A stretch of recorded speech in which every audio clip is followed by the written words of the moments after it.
E aí, meus amigos, vamos lá? Tudo bem? Então, faz tempo que eu não posto aqui um vídeo e tava tomando banho, né? Tava pensando em algumas coisas. Essa semana pra mim foi uma semana de muito pensamentos, muito pensativo.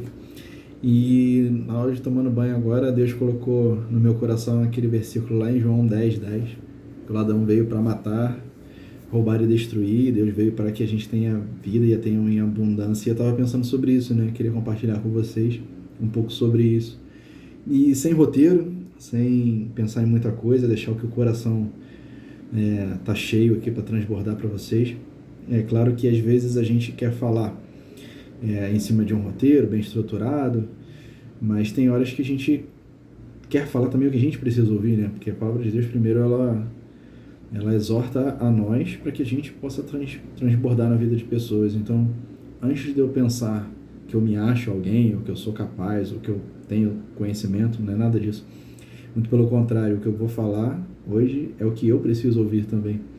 É o que eu preciso acreditar. E a gente precisa ter isso na cabeça, né? A gente tem que acreditar na palavra de Deus, a gente tem que acreditar naquilo que Deus tem pra gente.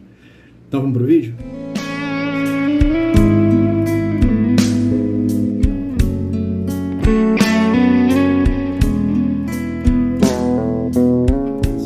Abençoar nessa noite, que a gente possa ter plenitude de vida, em nome de Jesus. Então vamos ler. Queria ler com vocês lá em João, capítulo 10, a partir do verso 10. Fala assim: o ladrão não vem, senão para roubar, matar e destruir.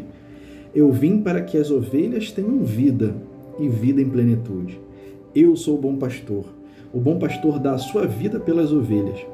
O mercenário que não é o pastor a quem as ovelhas pertencem, vê a aproximação do lobo, abandona as ovelhas e foge. Então o lobo as apanha e dispersa o rebanho. O mercenário foge, porque é um mercenário e não tem zelo pelas ovelhas. Eu sou o bom pastor, conheço minhas ovelhas e sou conhecido por elas. Essa palavra é muito, muito, muito linda, muito boa. E aí, queria conversar um pouco com vocês, né, a respeito dessa questão de ter a plenitude de vida. O quanto isso, às vezes, é ensinado errado, ou nós entendemos errado dentro do nosso conceito do que é ser cristão. Às vezes a gente passa por algumas situações, alguns momentos, parece que o cristão foi feito para sofrer, né? Lá, cara, eu sou crente e se você for para a igreja, você vai passar por muita luta, por muita provação, mas fica forte aí porque Deus é contigo. E aí eu paro para pensar e falo: Deus, não pode ser só isso. O cristão não veio no mundo para sofrer, porque eu sou crente, agora eu vou sofrer perseguição. Não pode ser isso. E aí, às vezes, a gente entra nesse confronto, né? Cara, para eu ter plenitude, o que é ter plenitude de vida? Será que é ser rico? Ser próspero financeiramente? Ser feliz no amor, na saúde emocional? O que é realmente ter plenitude de vida? E às vezes eu paro para me refletir nas pequenas coisas. Às vezes uma ida na praia, às vezes um passeio no parque, uma caminhada, às vezes um simples abraço, às vezes quando meu filho chega da escola e corre para me dar um abraço e sorrir, às vezes quando eu chego em casa minha esposa preparou alguma coisa, pensando no meu bem-estar. O que é realmente ter plenitude de vida? O que eu posso ter e o que eu não posso ter? E aí eu fico refletindo sobre isso. Quando eu olho para a palavra de Deus e vejo profetas, vejo homens de Deus em que Deus abençoou sobremaneira. E aí, principalmente, eu tenho vários exemplos, né? A gente sabe que Jó perdeu tudo depois de Deus restituiu 10 vezes, Salomão foi o homem mais rico da terra, Davi foi rei, Abraão foi próspero sobremaneira também. São inúmeros exemplos, Jacó, José, são inúmeros exemplos, mas eu queria me apegar num exemplo de Jabes. Eu não sei se você conhece a história de Jabes, mas em Crônicas, fala que vem falando a genealogia, né? E são vários nomes difíceis, um livro bem complicado para ler. E aí, de repente, o livro para e fala: cara, e foi Jabes mais ilustre do que seus irmãos, porque fez uma oração, e a oração de Jabes simples: que o Senhor possa alargar minha fronteira, me abençoar, que a tua poderosa mão seja comigo, me livre do mal. E Deus fez com Jabes assim. E aí eu paro para pensar assim, a simplicidade às vezes das coisas. O que está no nosso coração? Às vezes a barreira para que Deus possa nos abençoar está em nós, e não na palavra de Deus. Não no que as pessoas me falam, que ser rico, ser próspero, ter uma saúde financeira próspera, vai contaminar meu coração, vai me desviar. Lembra da parábola do homem rico? Nada disso. Muito pelo contrário, a palavra de Deus me ensina, lá na parábola dos talentos, que a quem mais Deus deu, mais recebeu. E a quem menos deu, até o que tinha foi tirado. Então, o que me faz pensar aonde está o meu coração para a plenitude de vida? Para onde eu estou olhando? O que realmente está fazendo sentido para a minha vida? E aí a gente, às vezes, tampa os olhos e não olha ao redor e vê pessoas em depressão, vê pessoas que não conseguem enxergar aquilo que elas têm. Às vezes, aquilo que ela tem hoje é muito mais do que qualquer outra pessoa poderia imaginar. E aí o sentido de riqueza sempre para mim no sentido de comparação. Você sempre vai tentar comparar com alguém para saber se você é rico ou não. E a gente sempre se compara com quem tem mais do que a gente, né? A gente sempre aquele cara tem um carro que eu gostaria de ter. Mas a gente nunca se compara com aquela pessoa que está sofrendo no BRT, que não tem nenhuma bicicleta para transporte. Então, o sentido de riqueza, muitas das vezes, está na comparação. Às vezes você é rico, dependendo de quem se compara a você. Mas não estou dizendo que a riqueza seja uma coisa ruim, muito pelo contrário. O que eu estou dizendo é que o povo de Deus tem uma responsabilidade sobre a terra. Nós temos que ser prósperos financeiramente. A riqueza financeira não pode ser um empecilho para nossas vidas, porque como crente eu não vim para o mundo para sofrer. Muito pelo contrário, Deus me deu esse mundo para governar. Deus me deu esse mundo para que eu tenha domínio sobre ele, para que eu governe sobre todas as coisas. E quando a Bíblia fala, busque primeiro o reino de Deus e todas as outras coisas vos serão acrescentadas. E às vezes a gente interpreta errado também. Às vezes a gente pensa, porque se eu buscar o reino de Deus, todas as riquezas, todas as bênçãos, tudo vai ser acrescentado. E naquele momento, naquele contexto, a palavra de Deus está falando muito sobre o que a gente precisa para viver. Sobre alimento, sobre roupa, sobre saúde. O básico que a gente precisa para viver. Então eu te convido nessa hora para refletir. Aonde está o meu coração para a plenitude de vida? O que eu tenho vivido que eu não tenho percebido diante de Deus? O que Deus tem me entregado e que eu não tenho sido grato? O que eu ainda preciso mudar o meu coração para que as portas e as janelas de Deus se abram sobre a minha vida, para que eu receba de sobremaneira a plenitude de vida? Porque muitas das vezes são as pequenas coisas em que a gente não reconhece Deus, um simples caminhar no pôr do sol, um simples jantar, um simples abraço, coisas que muitas pessoas dariam tudo para poder voltar e ter tudo isso. Eu lembro às vezes do meu avô deitado na rede, uma semana antes do meu avô falecer, e ele deitado na rede com aquela máscarazinha lá de fazendo nebulização, e eu olhei para o meu avô, e o engraçado é que a gente se olhou por alguns minutos e ninguém falou nada.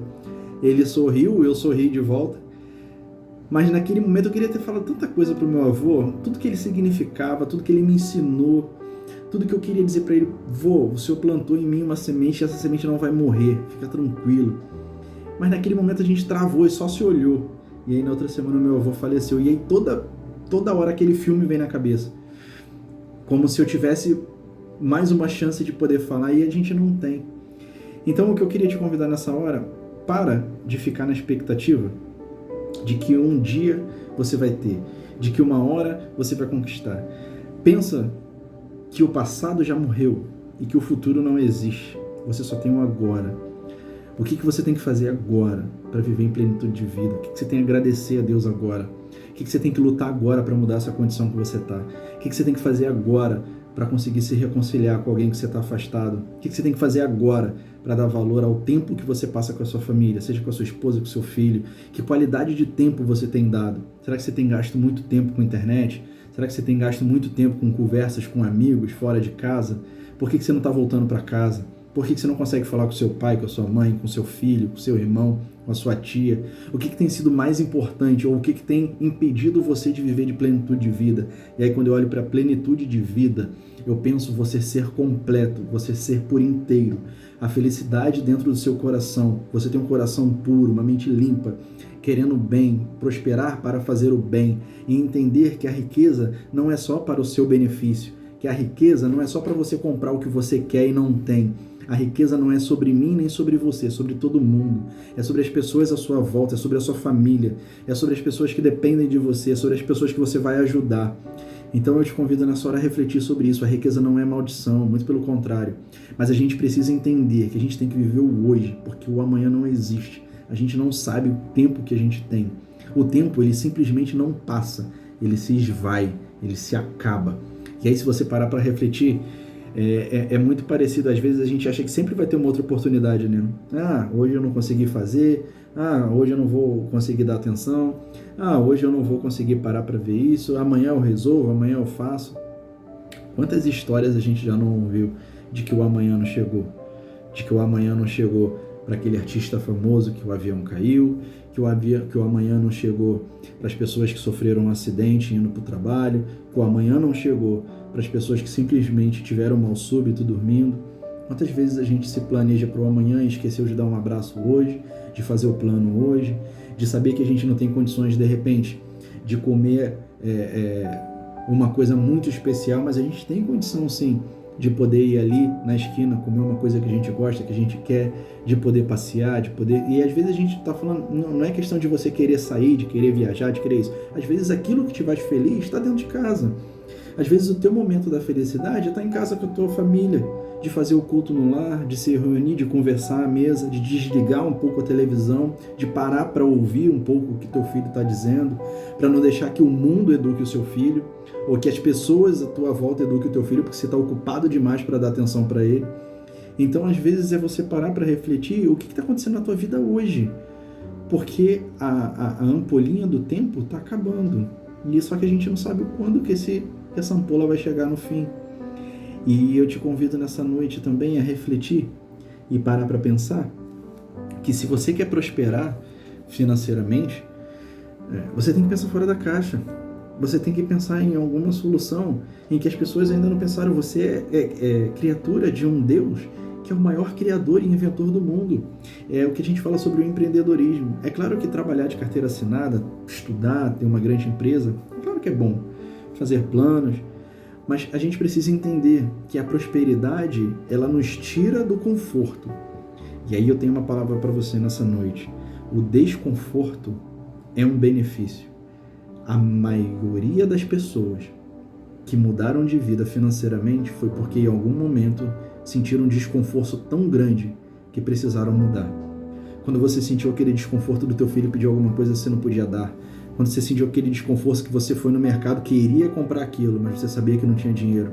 A gente precisa tirar a escassez da nossa vida. Nós somos filhos de Deus. Nós fomos criados para esse mundo, para viver de plenitude de vida.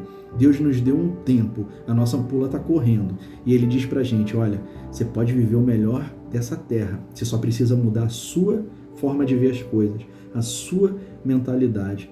Saia do lugar que te deixa confortável, porque esse lugar pode estar te levando para a ruína.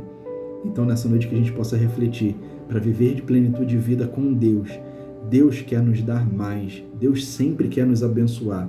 O problema está em nós, naquilo que está impedindo a minha mente de prosperar, aquilo que está impedindo o meu coração de abençoar a vida do próximo. E lembra disso, não é sobre mim nem sobre você, é sobre todo mundo, é sobre todos nós. Que Deus possa te abençoar, que Deus possa te revelar aquilo que Ele tem para você como plenitude de vida, porque o teu tempo, assim como o meu, está acabando. E que a gente possa, em nome de Jesus, viver em plenitude de vida, ser feliz, procurando sempre ter mais, acreditando que Deus é um Deus de milagre na nossa vida. Amém? Deus te abençoe. Fica com Deus.